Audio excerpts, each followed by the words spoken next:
Hey everyone, it's Monday night again. Got my beer, and this Texans Cowboy game is pretty much over. Texans just scored again, 34-10. Yeah, Cowboys look. Cowboys are the bad news bears because they look bad. They look terrible. I know Dak's hurt, but man, they look bad. Cooper Rush looks like trash. I don't know why they don't play Trey Lance. Give him a shot because what do you got to lose? Nothing at this point. You're still gonna lose the game, but at least give Trey Lance some reps. Um, you can see the look on CeeDee Lamb's face. He's frustrated. See the look on Parsons' face. Frustrated. Mike McCarthy. He looked like he's about to lose his job, or he knows he's going to lose his job. You see Dak Prescott in the skybox. Just talk about a fall from grace. But you can't blame anybody but Jerry Jones for that nonsense. Doesn't didn't go out and get what he needed this year for the Cowboys. So they're paying the price right now. Texans, they want 34-10, or they're winning 34-10. It's gonna be done, but look a lot better. Finally got Nico Collins back. CJ Stroud missed him a lot. Still don't know how good they're gonna be though. I mean, it's the Dallas Cowboys, and up until the fourth quarter, it's kind of a close game. I think 20-10 along most of the game, but hopefully it's just CJ Stroud, Nico Collins knocking off that rust. And they'll get better. The offensive line still looks shaky. I think Stroud's finally realizing that and moving around a little bit more. The one thing Houston does got working for them for sure is Joe Mixon. And I'm sure Cincinnati's kicking themselves in the butt right now for not re-signing Joe Mixon, because that's one of the big things the Bengals don't have to help them right now is a running back. But Houston's definitely feeding off of that. So feeding off Joe Mixon, you get another 100-yard game, another 2-touchdown game. So he's definitely showing he wasn't washed and worth what he got paid, regardless of what Cincinnati thought of him, right? So, but yeah, that was Monday night's game. I mean, pretty much what everybody thought. Cowboys lost again. They fall to 3-7 now. Might as well tank the rest of the season, get a high pick. Go draft Shador Sanders if you want, or you get your Travis Hunter or something, because yeah, they're in trouble. And hopefully Jerry Jones learns from that and doesn't make the same mistake next year and goes out and gets what he needs. Or sells the team, which we all know is not going to happen. He needs to step down. Jerry Jones needs to back out and just let the coaches handle it. I know everybody's like, well, Belichick needs to go there, but Belichick and Jerry Jones will butt heads, which may not be a bad thing because Belichick doesn't like the spotlight too much. Jerry Jones does. And I think Belichick could put Jerry Jones in his place if Jerry Jones hired him. But anyway, topic for another day. Let's talk about some of the games yesterday. Obviously, big one for me, being a Steelers fan, Steelers and the Ravens. Steelers definitely didn't look good offensively. Kicking 6 field goals, but a win's a win. Defense came through again. We've beaten the Ravens the last 8 out of 9 times, so kind of own the Ravens right now. Shut down Lamar Jackson and that offense, holding them to only 16 points. Big surprise for me was watching Justin Tucker shank 2 kicks. That he's usually Mr. Automatic, usually the GOAT. Chris Boswell nailed all 6 of them. Might be challenging Justin Tucker for that GOAT status as far as kickers go right now. But overall, I mean, it was a good game. Both teams you could see play each other hard. Defense just showed up for Pittsburgh more than it did for Baltimore, which, of course, like I said before, Baltimore doesn't really have the defense they've had in the past. But it was good enough to hold Pittsburgh to 6 field goals. One of those turns into a touchdown. You're talking about a different game. So, again, not a pretty game, but, win's a win. Pittsburgh goes to 8-2, right there in the mix for the number one seed in the AFC. Definitely looking tough. They got Cleveland on Thursday. Thursday games are always tricky. A lot of people like call them trap games, short weeks, playing Cleveland, but it's a short week. You never know. I don't want to say they're going to lose, but I've seen enough times when they lose on a Thursday, especially to the Cleveland Browns. Don't see it happening this year, but hey, anything's possible.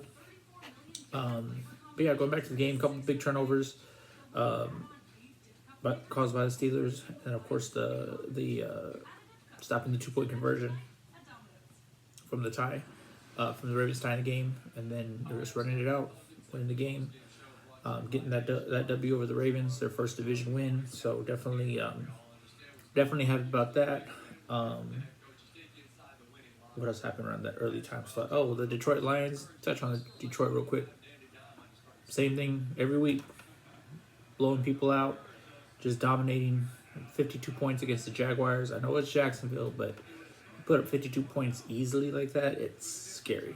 I think I'm just double downing on saying that Detroit's coming out of the NFC, and depending who they play from the AFC, it'll definitely be a good Super Bowl because, like I said, Detroit's offense is legit.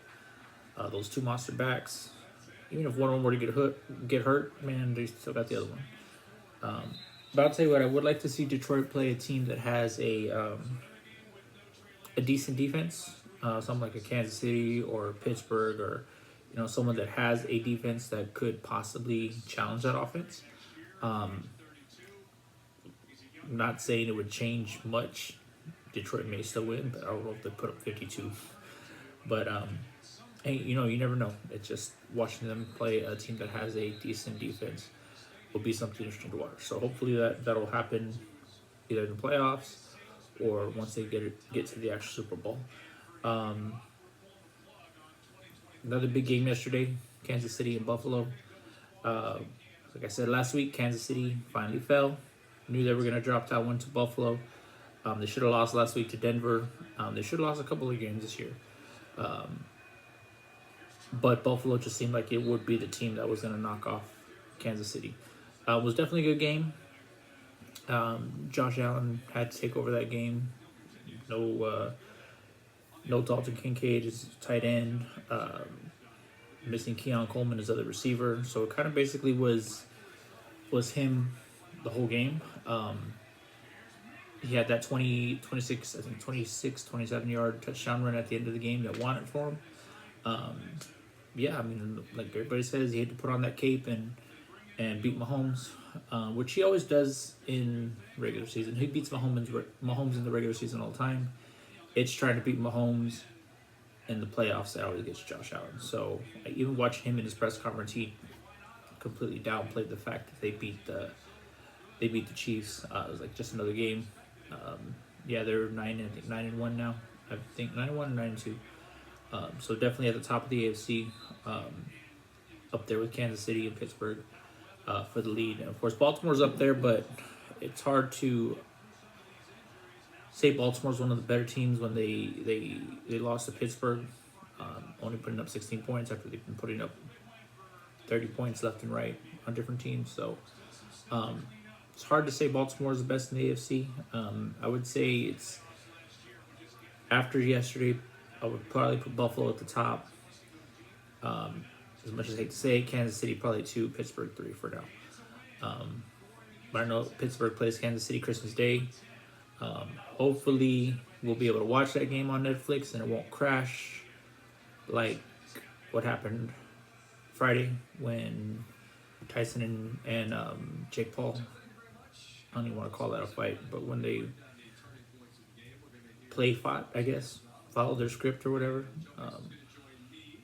Yeah, that was terrible. I didn't get a chance to watch it live, which I'm not upset about it for what I did watch. Trash fight. Anyway. Although I know Tyson got paid like 15-20 million for that, so good for him. Anyway, moving back to the NFL. Another good game last night was the Bengals and the Chargers. But same story, different week with the Bengals. Joe Burrow and Jamar Chase come to play, but defense can't stop a cold. Chargers score on the last drive of the game to win that game. Again, Cincinnati missing a running back, they got no running game. And Burrow threw the ball like 50 some odd times.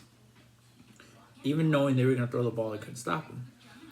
But again, Cincinnati couldn't stop the Chargers either. So Chargers are slowly sneaking up there in the AFC, right behind Kansas City in that division. I think they're 7-3, and they actually look pretty good. Again, they just couldn't stop Joe Burrow and Jamar Chase, which a lot of people can't. So that's not saying the defense was bad or anything like that at all. But until the Chargers can get over the hump of Kansas City, I don't want to really call them that big of a threat yet. But they're definitely in the mix for that playoff spot in the AFC. Outside of that, there's Thursday night game, Philadelphia, Washington. I know it's Thursday, but everybody was talking about, let's see how Jaden Daniels rebounds from that loss to Pittsburgh. He didn't look very good. I know it's Philadelphia, so I don't know if it was Philadelphia's defense, if it was the short week, what it was, but it definitely didn't look like Jaden Daniels from the previous weeks. And of course, Philadelphia just riding Saquon Barkley. Saquon definitely making the Giants regret not signing him. Definitely making the Cowboys regret not trying to sign him. Definitely, I would say he's an MVP candidate because of Saquon. He's just tearing it up. Definitely a big addition for the Eagles. Now, here's hoping the Eagles don't collapse again like they did last year. But they're definitely making a case for one of the top teams in the NFC. Still don't think they're better than Detroit. Detroit just right now levels above everybody in the NFC. But I think Philly is probably a close number 2 in the NFC. I think those are probably your top 2 teams. Right? I know the Vikings record-wise are up there, but they beat the Titans yesterday, but it didn't look very convincing. I mean, the Titans are the Titans. 49ers fell to the Seahawks yesterday with McCaffrey back for second week. So San Francisco, I think, is in a little bit of trouble. They don't look like the 49ers they normally are. The defense is not as good as they've been in the past. And, McCaffrey, I know the second game back, so he hasn't knocked off that rust yet. But yeah, you lose to Seattle. It's a division game, so they're not even leading their division right now. So, I mean, it wouldn't be a surprise if the 49ers don't make the playoffs. But, they still got a couple games to try to make those up, a couple division games as well, try to get into those playoffs and see if they can cause a little damage. And of course, Green Bay's up there too. Green Bay gets a last-second win against the Bears with another second week in a row with a blocked field goal for a blocked field goal win for a team. Kansas City last week and then Green Bay this week. So some of these teams need to work on their special teams, blocking field goals left and right, costing victories. I'll say Caleb Williams looked a little bit better with their new offensive coordinator, but I really think they just need to get rid of that coach. Eberflus has been there for years and just doesn't seem like he's done much with that team. So yeah, he needs to. I think that's where they need to clean house on that one is with Eberflus. Let's see, Colts and the Jets. Not much there. Anthony Richardson made his return, got the W for the Colts, but again, it's against the Jets, against Aaron Rodgers, who's washed. Devontae Adams probably thinking twice about that trade to the Jets. I know Breece Hall had a big game, but again, they need to run the ball with Breece Hall, Braylon Allen. They take the ball out of Rodgers' hands at this point. As Rodgers just is looking like trash, looking like he's washed. Yeah, he just needs to. I think he needs to retire.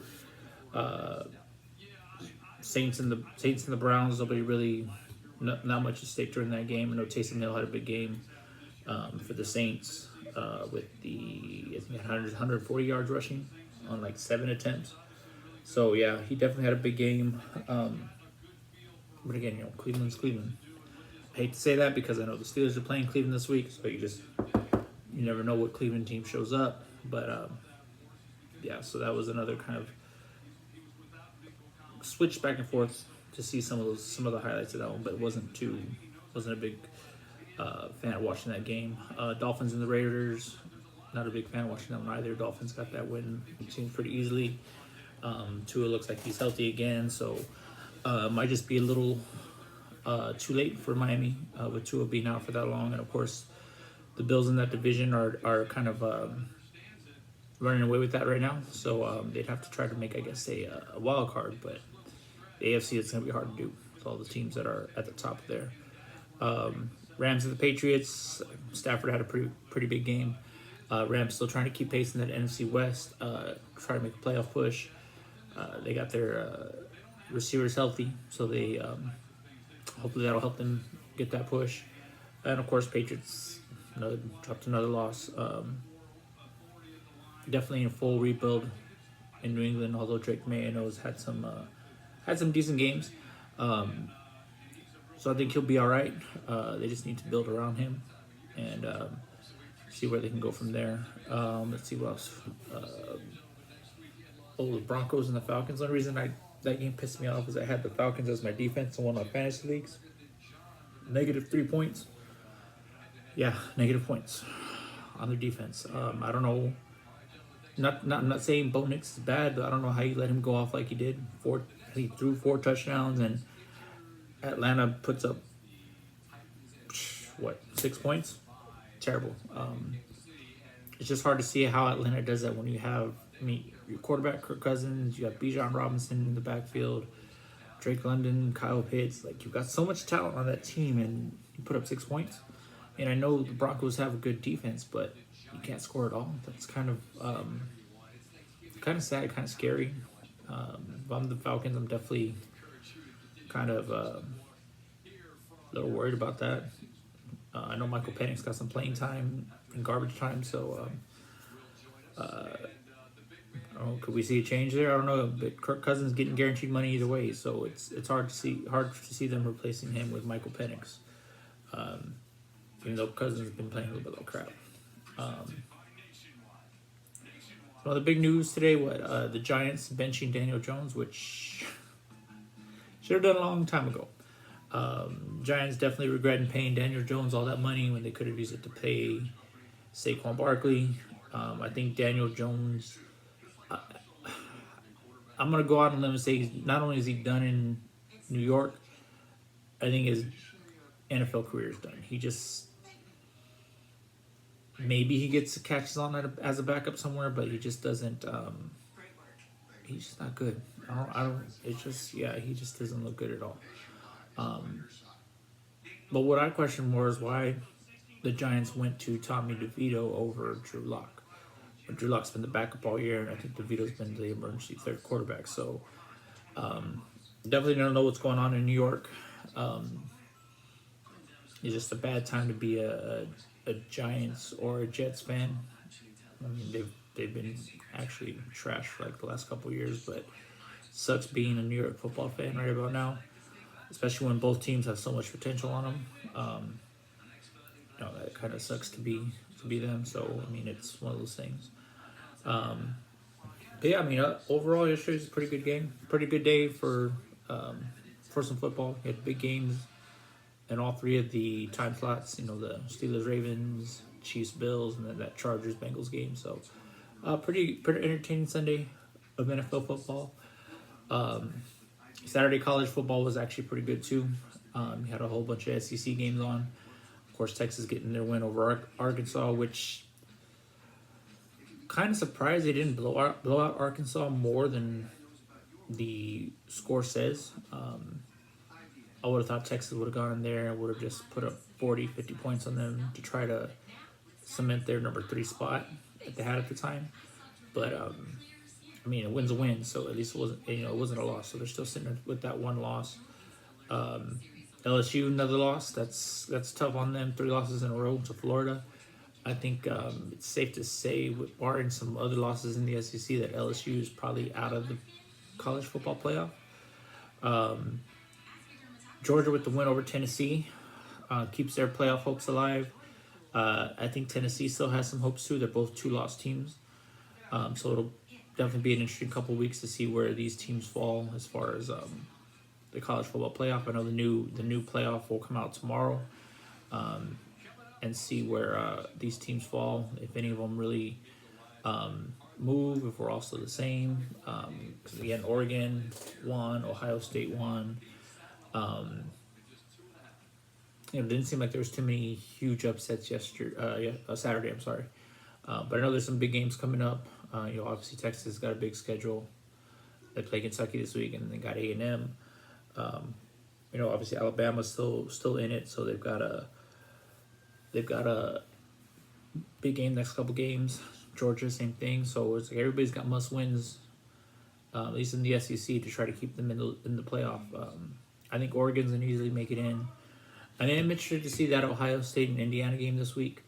Both teams are undefeated, and I know Indiana is fighting for a playoff spot too. I think as long as they don't get blown out, they should be okay with getting the spot. But if Ohio State goes in there and blows the brakes off of them, well, that might be a different story. So we'll have to see how that goes. SMU making a push for that college football playoff in the ACC. They win that conference. I think they're in. I think they have a good shot at winning that conference too. I think it'll come down to them or Miami. So I think they'll be able to pull up. I think they could beat Miami as long as they can control Cam Ward. Because Miami goes down early all the time. So and SMU, watching them play, they're fast. They run all over you. They're the Pony Express, man. They're fast. Colorado got another win, so definitely keeping their playoff hopes alive too. They win that conference, I'm sure they're in. And I know Deion Sanders all season has just been trying to silence everybody with all his success and with his coaching. But I mean, honestly, Colorado's all about his son and Travis Hunter. Those guys are, I think, 1 and 2 in the Heisman race right now. I think it's, barring anything crazy, the next couple weeks, it should go to Travis Hunter. The kid just plays almost every down, every snap, and plays special teams too. It's rare that you see that. So definitely, I think he's got the Heisman, and definitely going to be a top 3 pick, depending on how the draft falls. But yeah, he definitely looks good. So and Friday night, UTSA pulls off a win. Might actually they win this week. I think they might be bowl eligible. Been a rough year for UTSA, but you can't have good years every year. You got to rebuild that team. But the last couple games they've put together have been pretty good, and so that's definitely on a positive for them. Of course, there were some fights this weekend.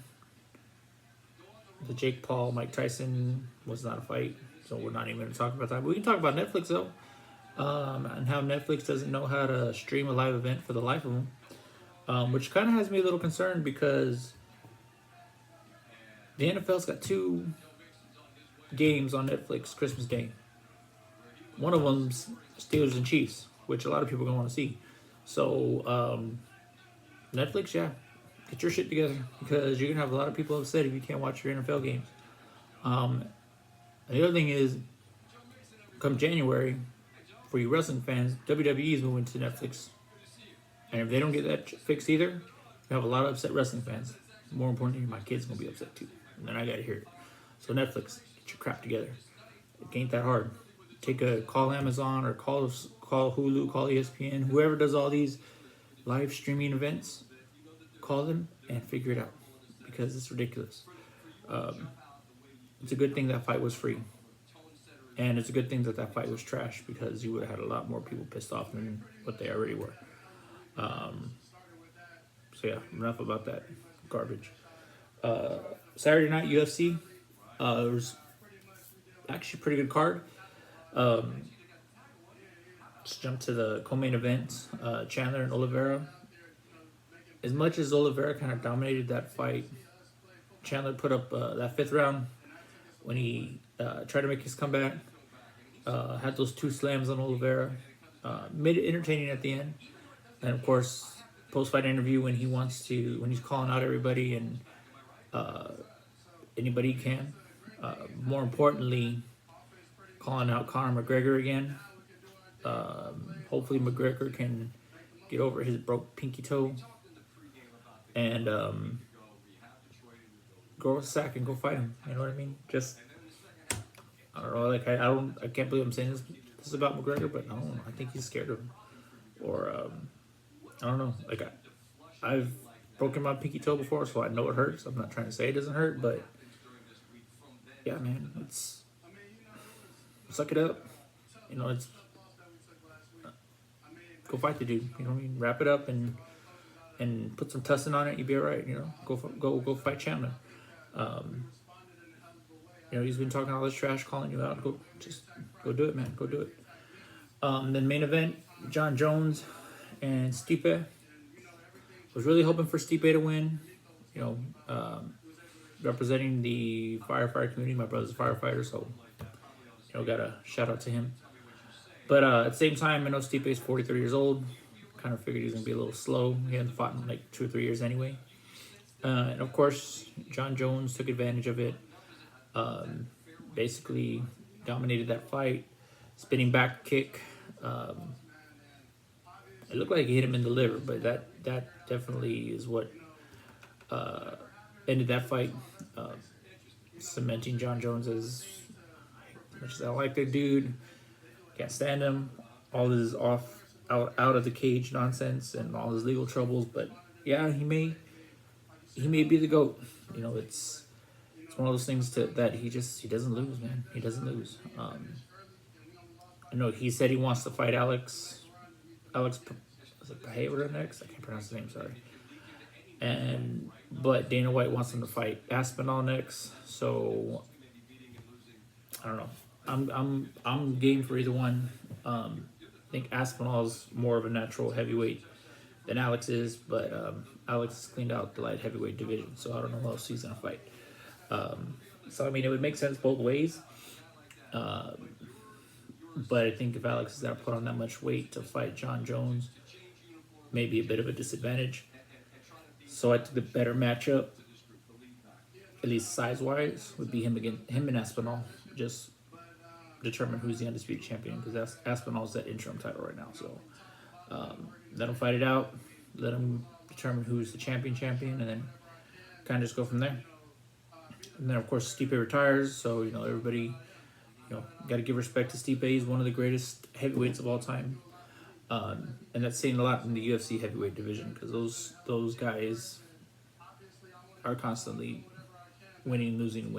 So Stipe and John Jones, two of the greatest to go at it, and yeah, the better fighter, unfortunately came out on top.